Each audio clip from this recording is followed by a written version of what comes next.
This Torah class is brought to you by TorahAnytime.com.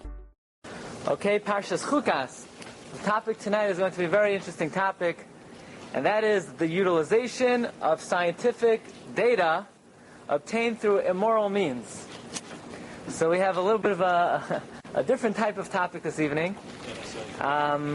Much attention has been focused on scientific data that was compiled by German scientists during the Holocaust. Information that was obtained as a result of cruel and inhumane experiments, not to speak of inhuman and immoral experiments that were conducted upon inmates and prisoners of the concentration camps.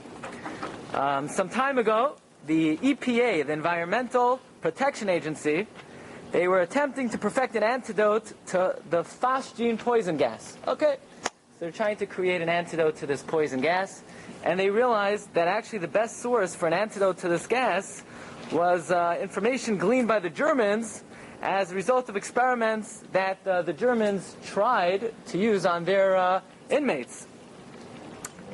And there was a big uproar whether they would be allowed to take this information that the Nazis had gleaned from their experiments and publish it and accept it as scientific fact and try to actually take advantage of it. Even more significantly, in the Hypothermia Research Laboratory of the University of Minnesota, they investigated procedures utilized in the rescue of persons accidentally swept into icy water. Now we know that among the most brutal of the Nazi crimes were experiments involving hypothermia performed at the Dachau concentration camps. These studies were designed to establish the most effective treatment for victims of immersion hypothermia, particularly German airmen that were shot down over the icy North Sea. So what they did was they took 300 Jewish inmates, and they were placed in near freezing water for various periods of time. And the Nazis tried various experiments of different ways to warm up these poor Yidden, Nebuch. The results of the experiment were 80 to 90 Jews died during these experiments. And the question now is, are we allowed to use the information the Nazis have gleaned through this cruel, inhuman torture to try to save the lives or benefit the lives of people who are suffering hypothermia? Now, very interesting that the German experiments were not the only experiments that are known to be inhuman and cruel. First of all, people who know, in Tuskegee, Alabama, there was a study involving 412 black sharecroppers who were suffering from syphilis. It's probably the best known, most notorious case. The physicians observed the ravages of the disease, including blindness, paralysis, dementia, and early death, without disclosing to the patients their diagnosis. Other examples include the Willowbrook hepatitis study, where retarded children were deliberately given the hepatitis virus. Okay, so this is a episode, this is a situation which is not specific, which is not unique to the Nazi war crimes, but nevertheless this is something that comes up very often, and it's been said that most medical knowledge that we have today, we don't know exactly what percent, but most medical knowledge that we have today is based on cruel and inhuman experimentation. And the question is, halachically, are we allowed to use this information, or do we say that since it was obtained through halachically prohibited means and ways, do we say, it's like a mitzvah baba avero, we're not allowed to recognize, we're not allowed to use this information? So, very interesting, Dr. Henry Beecher published in June 16th, 1966 in the New England Journal of Medicine, he formulates what he considers that illicitly obtained information cannot be recognized and admitted as evidence in scientific investigations. His principle is that any information that is obtained immorally is inherently immoral. That was the principle of Dr. Beechman. And this principle was supported by Daniel Callahan and by Abraham Foxman, the National Director of the Anti-Defamation League. Okay, so now our question is, what does the halacha say about this? At first glance you hear the Nazis gleaned information by torturing Jews, so we're naturally horrified to even consider taking advantage of this information. You're going to use information that Nazis used at our own brother and sister's expense? I mean, how could we allow this information to be used? So the first thing we have to understand is that in the realm of halacha, our natural inclinations play absolutely zero role in deciding what the halacha is. Very often, there are various situations, in historical situations, situations of hashkafa. We want to know what to do. So you hear people say, well, my opinion is, or my natural reaction is. That's very nice. You're entitled to your opinion. You're entitled to a natural reaction. But nevertheless, ultimately, the halacha does not recognize the natural inclination or the personal opinion of a layman, unless you're able to quote chapter and verse. The Rambam says this, the Gemara says this, the Shas says like this. You're entitled to your opinion, but nevertheless one has to abdicate their opinion in face of halacha. And this is an important lesson for Parshas Chukas. We have the Paraduma. The main lesson of the Paraduma is that we have no understanding of it, and we accept it, because ma'esav shamayim gozer alai. You know, I want to know, should I go to the parade? Should I not go to the parade? Should people go to the army, not go to the army? And I think, it's wonderful, you feel, you think. If you're able to quote chapter and verse, this is what the Gemara says, this is what the Shulchan Aruch says, so then your opinion is supported by the halacha. Otherwise, it's just, it has no halachic significance. Okay, so let's begin by analyzing this topic halachically, and we start with the Gemara Pesachim.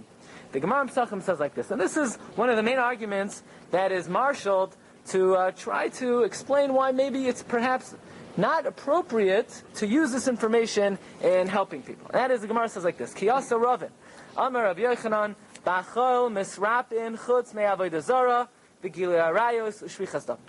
One is allowed to cure yourself with anything. You need to cure yourself. You want to take vitamins that don't work. Gesundheit hate. You want to take, various fish oils that who knows if they do anything. No problem. You could do whatever you want. You could take any pills.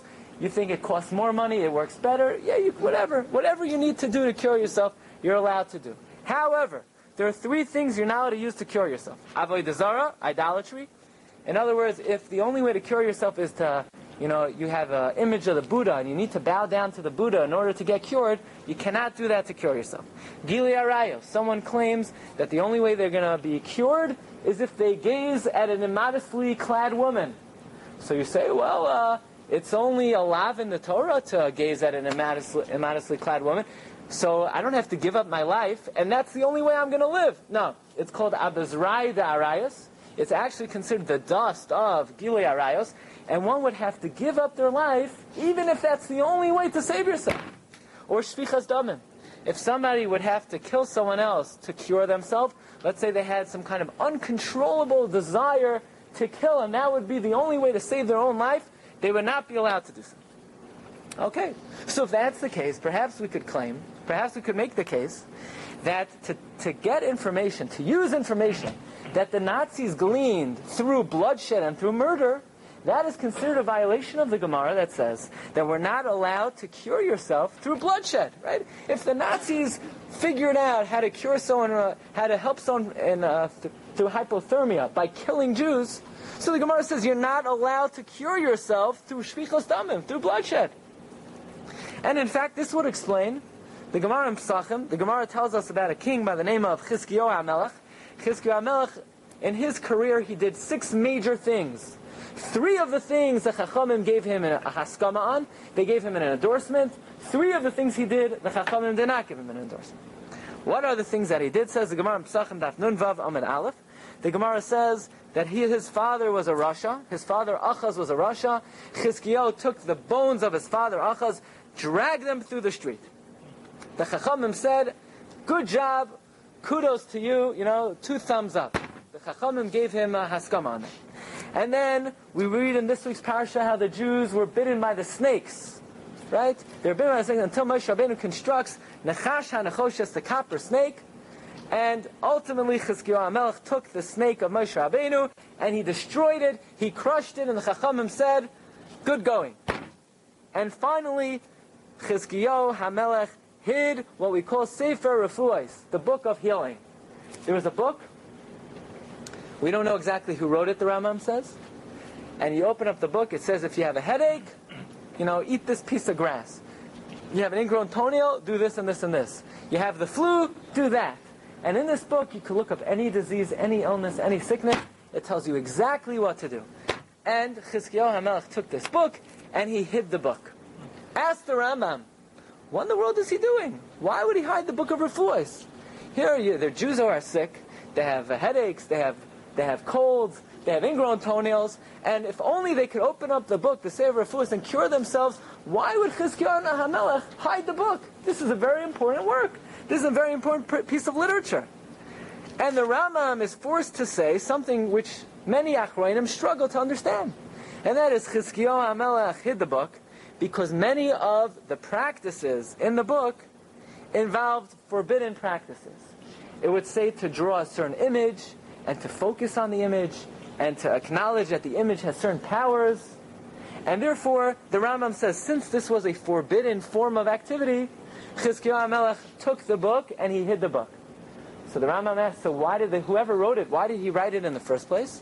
So the Rambam says there are many things you're allowed to learn about, but you're not allowed to perform.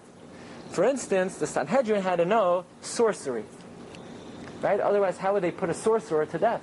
So the Sanhedrin had to know all the intricate nuances of how to perform sorcery. But of course, the Sanhedrin never actually performed sorcery, because there are many things you're allowed to know about and learn about, but you're not allowed to perform. So whoever authored the work Sefer HaRefuos, by the way, if you want to know who wrote it, the Tashbetz writes that when the sons of Noach were on the Teva, and they're crowded together with all the wild animals, and the garbage is building up, and all the animals, the fleas, and all the hygienic conditions were very poor, and disease was rampant. So two malachim came down from Shamayim, and they taught Noach's sons the Sefer HaRefuos. Okay, the Rambam doesn't write about that. That's what the Tashbetz writes that he heard from his Rebbe, the Maharami Rothenberg, when he was in jail. But in any event, Chizkiyahu HaMelech saw that people, instead of just learning about these Refuos, actually were performing the Refuos, and therefore Chizkiyahu HaMelech hid it. But the question is, but human life reigns supreme. So what if these activities are forbidden, but it would save lives? Says the Rambam, the answer is, you can't cure yourself with anything. You can't cure yourself with Avodah Zarah, with Gilui Arayos, with Shfichas Damim. So even if it's going to mean loss of life, it doesn't mean you could use that remedy, you could use that cure. So perhaps then we can make the case that whatever information the Nazis gleaned, or the United States gleaned by torturing these African Americans through the syphilis virus, we're not allowed halachically to use that information because this is a violation of Bakol Misrapin Chutz Mishvichas Damim. If this information came at the expense of bloodshed, you're not allowed to use it. You can't cure people with it. That's what the Gemara says. But what we're going to do now is we're going to draw a very important distinction that the entire Shiur rests upon. Okay? You get this distinction, you get the Shiur. And that is the Gemara that says you're not a cure at the expense of bloodshed.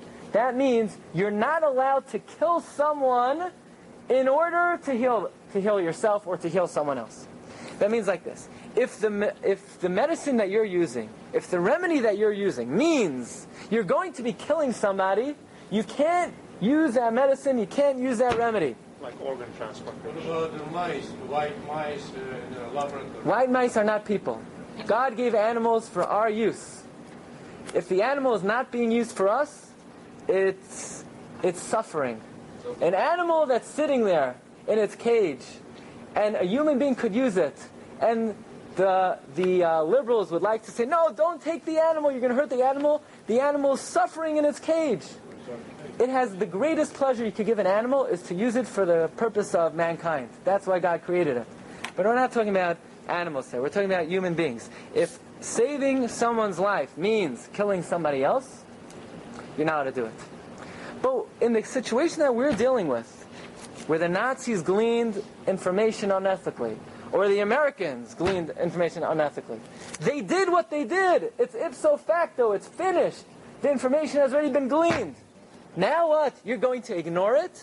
You're not killing anybody by ignoring that information. You're not killing anybody by using that information. The information is sitting there on a piece of paper. So what are you going to do? You're going to be an ostrich? You're going to stick your head in the sand and you say, no, I'm not using it because it came at the expense of human life?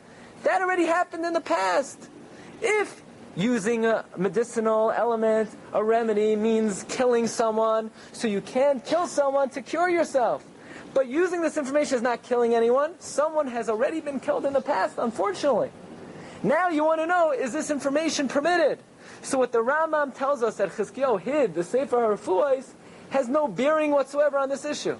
The Sefer HaRefuos you're now to use because using those Refuos means violating Avodah Zarah. But using this information gleaned by the Nazis doesn't mean killing anyone.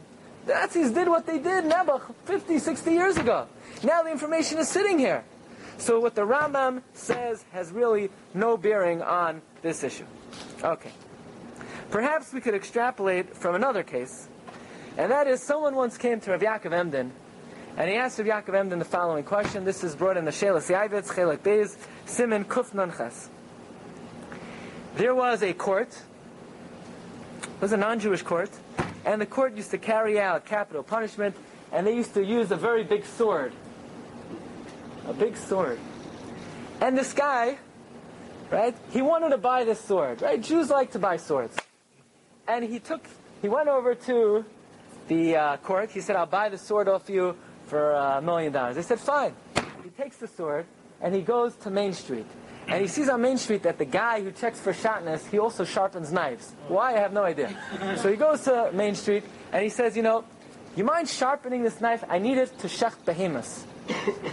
So now the question is this guy allowed to take the knife that the executioner used to kill untold amounts of people, even Jews, and use it to shecht the animals?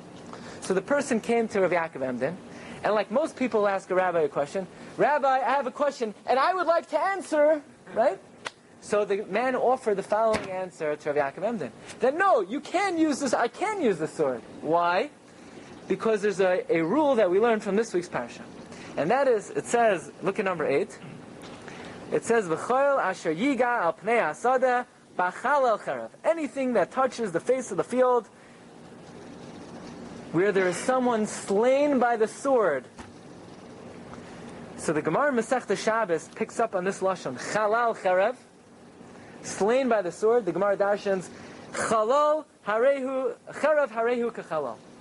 A sword has a status of the dead body itself, which means like this. We know the highest level of tumah is a dead body. A dead body is avi avois hatumah. Something that touches a dead body is an avatuma. If a person touches a dead body, he becomes the next level avatuma. But if somebody takes a sword and kills somebody, the dead body is avi avois hatumah. You would think the sword would now be 1 degree below an avatuma. Says the Gemara, cherev harehu kechalal. The sword attains the status of avi avois hatumah. Okay, it's an important rule that a metal object that comes into contact with tumah attains the status of that tumah. So therefore, this person says to Rav Yaakov Emden, if the sword which killed someone is mamish avi avois hatumah, how could you use avi avois hatumah to shecht a behema? Says Rav Yaakov Emden, the question is empty, and the answer is absolute stupidity. What are you talking about? What does tumah have to do with food? Who in the world is careful not to eat tamei food anymore? Did you ever hear of a Kohen? Oh, I'm not going to eat that steak because it touched a dead body? There's no such halacha. There's no Kohanim who are careful not to eat meat that came in contact with tumah. So what are you talking about? That the sword, because it's tamei, can't be used to shecht meat. But Rav Yaakov Emden says, I would say that the sword cannot be used to shecht for a different reason. What's the reason? The Gemara says in Sanhedrin that the stone, look at number 5, the Gemara in Sanhedrin, Memhei Amud Beis, Achas Even Sheniskaba, a stone used to stone someone. In Bezin, right? We know Bezin carried out 4 types of death penalties, right? So if they told the guy, don't drive your car on Shabbos, don't write a word on Shabbos with your pencil, and the guy says, Afal Pikein, I'm going to do it. So he was warned. Bezin would take him out to the court, and they would throw him off a roof, and then they would stone him to death. So the stones used, let's say, to execute someone who desecrated Shabbos, You're not. Oh, what do you do with the stone? What do you do with the stone? Do you put it in the Jewish museum? I mean, what do you do with these stones? Right? The achas eitz. Right? Imagine you went to the Jewish museum. Halavai, there should be something in there that said this is a stone that used to be used to execute people who desecrated Shabbos. Right? That's what they should be in the museum. But are you allowed to do that? V'achas eitz shenisla alav, or a tree that Bezdin hung someone on. V'achad sayif shenerag by, or a sword that Bezdin used to kill someone. V'achad suda shenechnak by, or the handkerchief that they used to choke someone. What do you do with it? eBay, what do you do with this item? Kulan nikbarin ima, you have to bury it with the mace.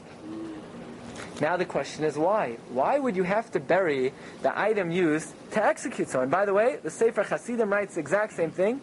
That one time somebody found Jews who were killed al Kiddush Hashem, and they unearthed the graves, and they find next to these Jews were the knives used to kill the Jews. And the Sefer Hasidim writes, don't use that knife, keep it buried under the ground. If you know it's good for you, don't get any hana from this knife that was used to kill Jews.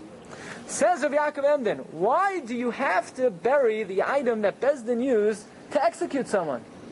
Says Rabbi Yaakov Emden, it must be the same way you have to bury a mace, and you're not allowed to get hana from a mace. There's important halacha, right? If you ever, it used to be in the olden days, you had grave diggers. Yeah, they would dig up the grave after the person was buried. So what would they do? They would sell the bodies. They would take out, the cab, the fillings, right? They would take out the golden fillings and they would sell it. All right. There is a isur da'iraisa to derive any benefit from a dead body. We'll see, is it only a Jewish body or even a Gentile body? But a Jewish body, there's an isur da'iraisa to derive any benefit from a Jewish body. Once a person passes away, he's asr bahana. She's asr bahana. Says Yavit, says Rabbi Yaakov Emden, not only is the dead body asr bahana, the item that Bezdin used to execute someone in the Jewish court is also asr bahana and has to be buried. Says Rabbi Yaakov Emden further, what if the person who killed this Jew wasn't a Bezdin? What if somebody murdered a Jew? Someone took a knife, chas v'shalom le'aleinu, he committed murder with a knife. Not only do you have to bury the dead person, you have to bury the knife, even though the item used was not Bezdin's item. In other words, Rabbi Yaakov Emden understands that any item whatsoever that was used to kill someone is asr bahana. You're not allowed to derive benefit from. In fact, I'll tell you an amazing question that came up. In the Shas Chuvas Kol Mevaser from Rav Meshulam Rata, Chelek Aleph Siman Nun Ches. The administration of the museum on Har Zion decided that every year on the 10th day of Teves, during their Holocaust memorial service, so they're going to get a chazan to sing Keil Maleh, to sing some Yizkar ceremony, and this guy, this chazan, you can't be a good chazan unless you have a good gartel. So they were going to take out of their museum some artifacts, some Holocaust artifacts. For example, the noose that they found that the Nazis used to hang hundreds of Jews. So they're going to take the noose and wrap it around the belly of the chazan so that the chazan could wear this noose as a gartel when he says the Keil Maleh on Yud Teves on Har Zion for the Holocaust memorial service. And Rav Meshulam Rata was asked, is this permitted? So he says, of course it's not permitted. It's an Isser Dairaisa. Aside from the fact that it is abhorrent to think about somebody wearing a noose around their stomach as they're singing a Keil Maleh in memory of the Kedoshim, and despite the fact that it's probably, you cannot come up with a more pathetic way to memorialize the Kedoshim, says in Meshulam Rata, beyond that, it's actually an Isser Dairaisa. Why? Because Rav Yaakov Emden tells us, based on the Gemara in Sanhedrin, that not only is a dead body asr bahana, but an item that was used not only by Bezdin to kill someone, but by any person who uses an item to kill a Jew, that item becomes asr bahana. So this guy, he's wearing this gartel, and he thinks he's doing a big mitzvah memorializing the Kedoshim. Meanwhile, he becomes a cheftza shel avera. He is deriving benefit, he's getting hana from this noose. What should you do with the noose? should take the noose, and you should fulfill the mitzvah asei d'oraisa of burying the noose. You know, you go to Yad Vashem and you see various tools that Nazis use to kill Yidden. You should know that displaying these tools is an Isser d'oraisa, because they're making money, they're getting a certain benefit by displaying them. You're not allowed to display them. You know what you have to do? Would anybody go into a museum and sit by idly if they displayed dead bodies behind glass? Of course not. Right? There'd be terrible outcry. There would be hafganot, right? There'd be protests. You think the protests in Israel now?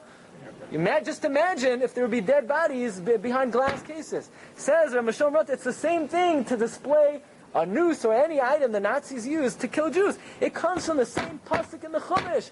Kavar tikbarenu. You got to bury the dead body. You have to bury, according to Rabbi Yaakov Emden, whatever tool was used to kill someone. Now let's just realize that Rabbi Yaakov Emden's chiddush is a very big chiddush, because all the Gemara says is anything that Bezdin used to administer capital punishment has to be buried. The Gemara doesn't say that if a guy killed a Jew with an item, you have to bury that item. So you say, what's the distinction? There's a very big distinction. Because if you look in the Rambam, when the Rambam codifies this halacha number 12 in Hilchos Sanhedrin, Parak Tezvav halacha tes, the Rambam says, you know why a tree that was used to hang someone? You know why a noose that was used to hang someone? You know why you have to bury it? Says the Rambam, very interesting. Not because it's asar b'hana. Says the Rambam, if a person had relations with an animal, so according to the halacha, the person is liable to the death penalty. What do you do with the animal? Now the animal says, moo, right? I don't have to keep the Torah. So we say, you're right. But if you're going to be parading down the street, people are going to say, you see that cow? You know what Yankel did with that cow? Yankel's going to be very embarrassed. So it's bad enough we have to kill Yankel, but we have to embarrass him also, so we kill the cow. We kill the cow. So the Rambam says the same way we kill the cow, we have to bury the noose. Because people are going to say, you see this noose that we hung this Jew because he did an Aveira? If that's the case, if the Rambam is saying the reason why you have to bury the item that Bezdin used to hang someone, that would only apply then if Bezdin killed someone because of an Aveira that they did, because it's shameful to the person if people are going to remember the Aveira they did. But if somebody, Chas Hashem, was murdered by a Gentile, then the item the Gentile used is not a source of embarrassment to the nifter, to the mace. But what are people going to say? The Jew didn't do anything wrong, just the opposite. He died al Kiddush Hashem. So you can make the case that what Rav Yaakov Emden is saying is really not that simple. Because the simple meaning of the Gemara is specific to when Bezdin administers capital punishment, like you see in the Rambam. But nevertheless, Rav Yaakov Emden understands that the halacha it's a universal halacha. Any item used to kill someone, to kill a Jew, not only do you have to bury a Yid, you have to bury whatever item was used to kill a Jew. And in fact, I'll tell you one more shaila, a horrifying shaila. You have brought down over here, in number 16, from Contemporary Halachic Problems, in the 4th volume, he brings down a footnote from the Chukas Vayan Avram, who was asked the following shaila. They found the pipes that were used in the gas chambers, with which gas was channeled into the gas chambers. They found these pipes. Are you allowed to melt the pipes and fashion them into a mezuzah cover? Why someone would want to do that? But that's the question. And the answer he gave is, based on Rav Yaakov Emden, that not only is a mace asar b'hana, but the item used to kill someone is also asar b'hana. So you can't use the mezuzah cover as a mezuzah case. You can't use the pipes as a mezuzah case. So Rabbi Bleich would like to draw a distinction that actually Rabbi Yaakov Emden's case has nothing to do with the shaila at hand. Because when you have the pipes that channel the gas into the gas chambers, the pipes were not the item used to kill. The gas was used to kill. The pipes were merely the vehicle through which the gas traveled. If that's the case, you cannot say that the pipes were the article used to commit murder, and according to that, perhaps it would be permitted.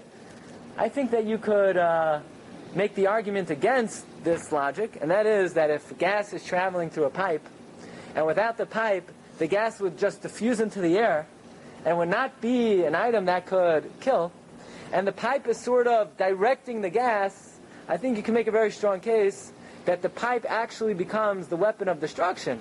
Nobody would say that a gun is not a weapon of destruction. Well, the gun is just the pipe with the bullet travels through. Of course not. A bullet in your hand is not going to do anything for you. What are you going to do with a bullet? You need the revolver to create the force and the direction. Okay, this is just academic, but that is the principle of Rav Yaakov Emden. Rav Yaakov Emden's principle is that not only is a dead body usher to get hana, you're not allowed to get hana from an instrument that is used to kill. Rabbi Glatstein, where do we learn out that you're not allowed to get hana from a dead body? Where does it say? Show me. Where does it say in the Chumash you can't get hana from a dead body? Where does it say if somebody is buried in the ground, you can't dig him up, take his golden tooth, and sell it on 47th Street? Where does it say that? This week's Parsha. Where in this week's Parsha? The pasuk says that when Miriam passed away, look at number 15, Vayavayu b'nei Yisrael kol ha'eda midbar tzin. All of the b'nei Yisrael came to midbar tzin b'chodesh harishon, vayeshev ha'am b'kadesh, v'atamas sham Miriam. Miriam died there. The word sham is extra. The Gemara in Avodah Zarah Daf Chav Tesam Abei says, it says the word sham by Egla Arufa. It says sham by Miriam dying. Just like you're not allowed to derive benefit from an Egla Arufa, you can't derive benefit from a dead body. So somebody asks you, where does it say in the Torah you're not allowed to derive benefit from a dead body? It's this week's Parsha. Thomas Sham Miriam. Okay? So based on what we've just said, if you're not allowed to derive benefit from a dead body, so all of the information the Nazis gleaned from their experiments, and all the other scientific information that's been learned from bloodshed, you're not allowed to get hana from a dead person. Scientific information, isn't that hana? So if scientific information is a hana, then perhaps you're not allowed to utilize information that has been gleaned from bloodshed. So maybe you have to take all the data and all the statistics that the Nazis have on record, take it, and throw it into the Red Sea. You're not allowed to derive benefit from a dead person. Batama Sham Miriam. So again, it's apples and oranges. Listen to the distinction very carefully. Of course you're not allowed to derive benefit from a dead person. Of course all the experiments that the Nazis did and that they did in that institution, they're all prohibited. You're not allowed to derive benefit from a dead person. Fine. But now the information has already been learned. The information is sitting here. You're allowed to derive benefit from the information. You can't derive the information in the first place. But once the information has been derived, you could use it. I'll give you a very simple illustration. There are many things in halacha that are asur b'hana. You can't get hana from klei hakerem, from if grapes and wheat were planted together, you can't get hana from it. You can't get hana from a shar haniskal, an ox that has to be murdered. But what would the halacha be if you sold the klei hakerem, or you sold the ox, and now you have money in your pocket? You weren't allowed to sell it. You weren't allowed to get the money, but now you have the money. Are you allowed to use the money? Of course you're allowed to use the money. You're not allowed to get hana from the item itself. Once the item is transferred to something else, you're allowed to get hana from the item it's been transferred to. That's Parsha, it's obvious. Everybody knows. Anything which is asur b'hana, even avodah zarah, even isurei hana that are associated with avodah zarah. If you sold the avodah zarah, you weren't allowed to sell in the first place. But once you sold it, you could use the money. So in this case, of course, the Nazis were not allowed to derive information by killing people. Of course not. No one is allowed to derive anything from a dead person. But now the information is here. You can't derive information from the mace, but you could use the information. So the fact that Rav Yaakov Emden says not to use the executioner's knife as a shechita knife, right? You can't get hana from the knife. because that was an item used to kill someone. Or in the case of Mishon Rata, you can't use the noose to put around the chazan who wants to gurgle the kelmale. And maybe you can use the mezuzah case. That used to be the pipelines that the gas used to travel through.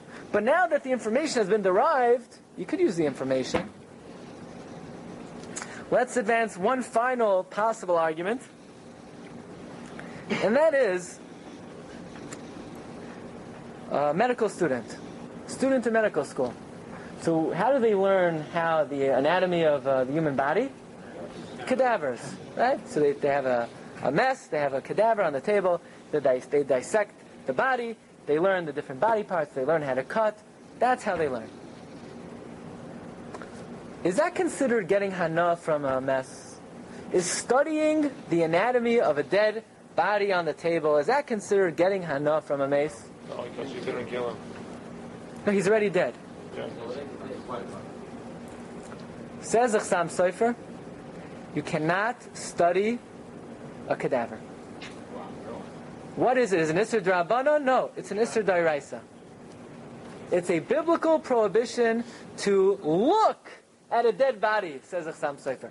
If you're looking at a dead body to learn the aorta, the chambers of the heart, or the chambers of the lungs, in order for you to gain scientific information, to be able to charge people a lot of money later in life, so then that is considered hana. Says the Chassam Sofer, you're not allowed to study, forget about sell, you're not allowed to study a dead body on the table. Why? Where does it say? A pasuk in this week's Parsha. What's the pasuk? Batamas Sham Miriam. That a dead body is asur. But what do you mean, what's the hana? The hana is, how much money did you pay to go to medical school? You paid $50,000 a year? For what? To gain knowledge. That means knowledge is hana.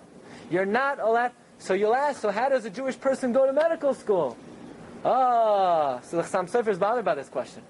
Chassam Sofer says that if you look in the Gemara in Bechayros, on the Mem Hayom and Aleph, number 22 on the sheets, the Gemara tells us about a story with the students of Rabbi Yishmael, who they heard about a certain prostitute that the government killed her. So they bought her body and they boiled it in a pot. Now when you boil a dead body in a pot, you may not know this, but the the flesh comes off very easily, and you have access to look at the bones. Because the students wanted to know how many bones in the human body. Because their Rebbe told them the human body has 248 bones. So they put this prostitute in the pot, they put up the heat to 450, and then they counted the bones, and they saw there were 252 bones. So they asked the Rebbe, you told us 248, but look at the pot, they're 252. The Rebbe said women have 4 more bones. Men have 248 bones. Women have 252. Right? Why? Right? Women have, they need 2 hinges and 2 doors to be able to have children, the Gemara says. By the way, you know how many bones the human body has? According to modern day science, they're 206. So you have to count certain subsidiary bones to be mashed in the 248. By the way, that's why when you make a Misha Berach, for a chayla, for a man, you say l'ramach evarav, 248. But by a woman, you say l'chol evarav. You don't say 248. She doesn't have 248. She has 252. Says the Chassam Sofer, how did these students of Rabbi Shmuel boil the bones of this Zaina? But I thought, and my opinion is, that merely to study a dead body is an Isser D'Oraisa, you're not getting hana from a dead body. Says the Chassam Sofer, another Chiddush. The prohibition of deriving benefit from a dead body is only a Jewish body, not a non-Jewish body. So, how do Jews go to medical school? They have to make sure that the cadaver on the table is not a Yid. So they say, Yankel, is it you? No, just joking. You're allowed to rely on the halacha. You're allowed to rely on the halacha that roiv bodies are akam. Roiv bodies are akam. So what do you do if you're a doctor in Eretz Yisrael? So Rav Kook has a tshuva. Then Eretz Yisrael, he says they're required to buy non-Jewish bodies. It's a chil Hashem? He said, not a chil Hashem. How is it a chil Hashem? We have 613 mitzvos. We're considered God's chosen people, and all the goyim have to recognize that. And if they don't recognize that, then this is not going to hurt or help the situation. So if Cook writes explicitly that that's what the hospitals in Israel have to do, but that has nothing to do with what we're talking about right now. Says the Chassam Sofer, it is prohibited midairaisa to study the anatomy of a dead body. And his Talmud, the Maram Shik, brings a proof that obtaining information is considered a hana, because the Gemara tells us, if let's say I make a neder, I make a vow, that I'm not going to get any benefit from you, I'm allowed to learn from your Sfarim. Why? But what do you mean? I'm gaining knowledge? Torah knowledge is not considered a pleasure. It's a responsibility, it's not a pleasure. That implies that if it would not be Torah knowledge, I would not be allowed to borrow, your Mark Twain, Innocents Abroad, and read it, because I'm gaining knowledge from it. So what do we see from here? You see from this halacha that from Torah is not considered hana, but secular information is considered hana, that obtaining knowledge is considered hana. The Maram Shik and the Chassam Sofer both say that one may not study a dead body because there's an Isser hana. What about you want to make an autopsy on a body to see cause of death? That's another Isser D'Oraisa of it's Nivel Hames. It's a disgrace of a human body. But if I figure out why this person died, it might be able to save a life down the road. Says the Chassam Sofer, that's not called saving a life. Saving a life means when you have someone here lying at the table that you need to figure out why this guy died to save this guy, that's called saving a life. But the fact that you want to gain knowledge to save someone's life in a year from now, that is not halachically recognized, and that is prohibited. Okay? So if that's the case, by the way, not everybody agrees with the Chassam Sofer. Shalos Chuvas Machane Chaim, a descendant of the Chassam Sofer, says, merely gazing at a dead body is not considered hana. And he brings a very interesting proof. This is just a tangential. We know that Rabbi Yehuda Hanasi, Rebbe, after he died, he used to come back every Friday night to make Kiddush. Who's there? It's me. Oh, right? Rebbe would come back Friday night, he would pick up the kais, Savrima, and he would make Kiddush.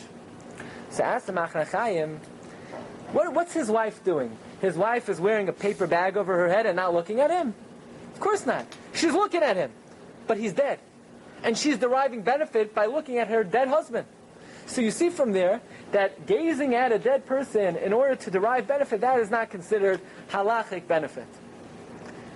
You could argue against that. If you look on the side of the page there in Ksubis, Rabbi Kiva Eger says, look in the Sefer Hasidim. So if you look in the Sefer Hasidim asks, if Rebbe is dead, how could he make Kiddush? He's not chayiv in Kiddush, how could he be moitzi his family? So Yehuda Chassid says, he came back not as a dead man, he came back alive. So if he came back alive, of course, obviously there's no prohibition to look at. Okay, but that's a discussion for a different time. So if that's the case, yeah. This is sort of Parshas. Okay, so hold on, okay? Okay, so according to that, it comes out that you're not allowed to study a dead body in order to derive benefit. So if that's the case, if you can't study so then how are you allowed to derive benefit from experimentation that the Nazis performed, that the American government performed, that in Tuskegee, Alabama, they experimented with 412 poor black sharecroppers? How are you allowed to derive benefit from that? But the Chassam Sofer says you can't even study a dead body to learn anatomy. So how are you allowed to experiment on a dead body to derive information? What's the answer to that? The same distinction we've been saying all night. And that is, of course you weren't allowed to experiment in the first place. Of course you weren't allowed to study the anatomy in the first place. Of course you're not allowed to derive any knowledge from a dead body in the first place. But now that the information has been derived, no Paisek has ever said that you can't use the information. After all, it's been stated that most scientific information that we have today is based on inhuman, cruel, harsh experimentation. But does anybody say, okay, so you're now to become a doctor because all the information that has been gleaned was gleaned illicitly? Of course not. Rabbi said the distinction that we're drawing today is a very important distinction. Yes, the Rambam says you're now to kill somebody to cure someone. Yes, Rabbi Yaakov Emden says you're not allowed to derive benefit from an item used to kill somebody. Yes, the Chassam Sofer says you're not allowed to study the anatomy of a dead body. But the Chassam Sofer never said that if you went, imagine someone came to the Chassam Sofer. He said, guess what, Chassam Sofer? For the last 20 years I've been studying Jewish dead bodies to learn anatomy. Am I allowed to use the information I learned to treat people? The answer is absolutely yes. You weren't allowed to learn the information in the first place. But once information was learned, the information is not asur b'hana. You were not allowed to derive the hana in the first place. But now the hana is derived. So now you want to know, can I use the information? Absolutely. And in fact, there's a very clear proof that even scientific information that has been gleaned illicitly is permitted to be used. And this proof, Rabbi Bleich advances, and it's based on the Gemara in Masechta Nida, Daf Lamed Amud Beis. The Gemara says like this: there was once a queen by the name of Cleopatra, queen of Alexandria, or the Gemara says queen of Greece. Does anybody know why she's called queen of Greece if she lived in Egypt? Because after Alexander the Great died at a young man at the age of 32, so then his empire is broken up into his 4 generals, right? Seleucus, Antigonus, and Ptolemy took Egypt. So Cleopatra was the queen of that branch of the Greek Empire. Okay, in any event, so she had certain maidservants that were liable to the death penalty. So what did she do? She had them impregnated, and she wanted to conduct the following experiment. She wanted to see if males develop in the same amount of time as females. How long does it take for a gender to be determined?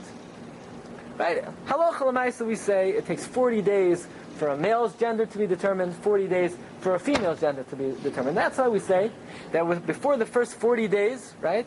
Within the first 40 days, you're allowed to pray to have a boy, to have a girl, because the gender has been undetermined.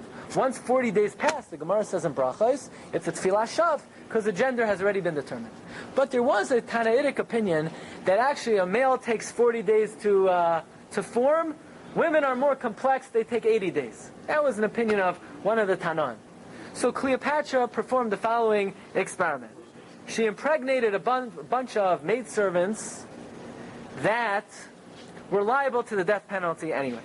So she started them all at the same time, and then 40 days later, she opens them up, and she sees that those who are pregnant with males, those who are pregnant with females, they were all developed, their genders were developed on day 40.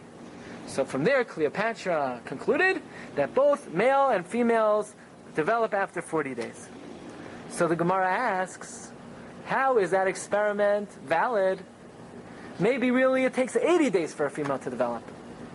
And maybe this shivcha that Cleopatra thought she was impregnating on what she thought was day 1, she really lived with someone 40 days earlier. So it turned out that she already conceived 40 days earlier, and when she opened her up and she saw a female, this female's 80 days old. Says the Gemara, Cleopatra used an abortive fashion. She gave the ladies a pill the day before that would abort any pregnancies they had, and this way they all starting on the same point of time. So Rabbi Bleich points out that we know having an abortion for a Yisrael, for a Jew, is an Isser Dairaisa, is a biblical prohibition, but it's not murder. But for a Ben Noach to have an abortion, it's Ritzicha, it's murder. So that means Cleopatra, in order to glean her information, she violated Ritzicha.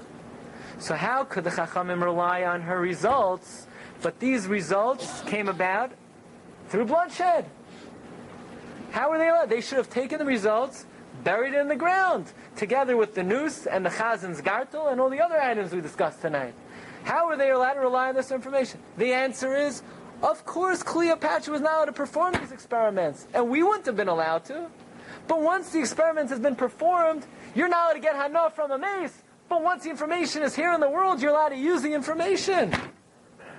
So it comes out halacha l'maisa that even though all the atrocities of the Nazis may be abhorrent to our human sensibilities, nevertheless, and even though our natural inclination should be, we can't use this information, but we have to take our natural inclinations and our gut reactions and what comes to us at first glance, and we have to put it aside.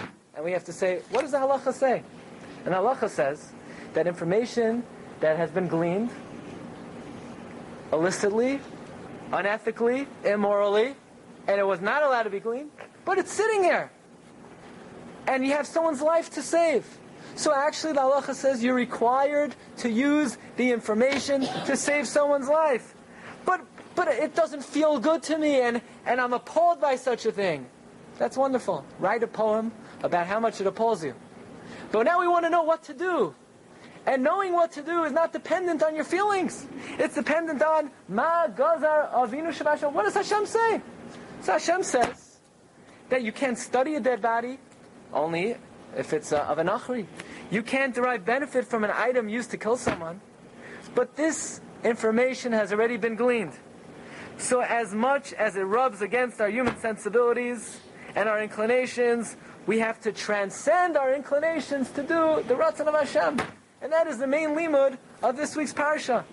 You have a paraduma, we don't understand it, we don't comprehend. Even Shlomo HaMelech, Chacham Mikol Adam, had no understanding of such a thing. But nevertheless, that's Zois Chukas HaTorah. That is the bottom line. That is the bottom line principle in the Torah. That in order to be a halachic decider, in order to be able to formulate a halachic opinion, you can't allow your feelings to play a role. And in fact, we'll conclude with this. The Gemara in Sanhedrin tells us that if you want to sit on the Sanhedrin, you have to be able to take a mouse, right? We spoke about mice before. You have to be able to take a mouse and explain 150 reasons why you're allowed to eat it. 150 heterim to eat a mouse. So Tosfos asks, but the halacha is you're not allowed to eat a mouse. So why would we want this guy, he's a chacham from the Manishtana? He has 150 heterim to eat a mouse, but you're not allowed to eat it. So what do we need this guy to be, a chacham, have chachma shel hevel?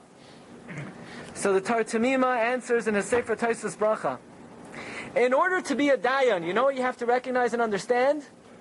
That the halacha is against your sensibilities and what you would think. In other words, if a regular person looks at a mouse and he says, "Ugh, I'm not allowed to eat it, I'm not going to eat it," he's disqualified from sitting on the court. Because to him, the halacha is rational. Someone who thinks that the halacha is a matter of, this is something that's very reasonable and very rational, he's disqualified to sit on the court. The only type of person that is qualified to sit on a Jewish court is someone who would say that I could supply 150 logical reasons why the halacha should not be like this. And even so, I subjugate all of my logic and all of my sensibilities to follow the halacha. That is the main requirement to be a paisek according to the Gemara. To be able to say every ounce of me doesn't understand it. But I transcend my human sensibilities and my natural inclinations to follow the Ratzon of Hashem. Rabbi Glatstein, have a wonderful evening. You've just experienced another Torah class brought to you by TorahAnytime.com.